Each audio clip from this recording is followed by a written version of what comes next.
এই সাইফুল ভাই, হ্যাঁ ভাই। এক লোকে তোমার ফোন দা তো আইতাছে বহাবহি করতেছে। এই যে ফোনটা দেওসান। ফোন দা দিতাম কি কইতাছে?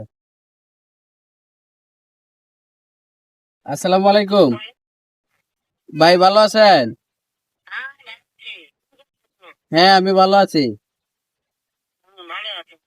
হ্যাঁ, ওই যে আপনি সাইফুল রে খুঁজছিলেন না, ওর কাছে আইছি তো।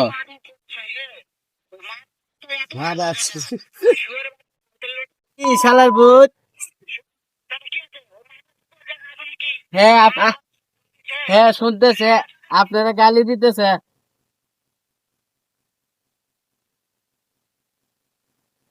এই শালার ভূত, তোরে কি পুটকি মারমু রে শালা ভূত, তোর বোন কি হাঙ্গা দিবি? হ্যাঁ, বকতেছে বকতেছে আপনারা। হ্যাঁ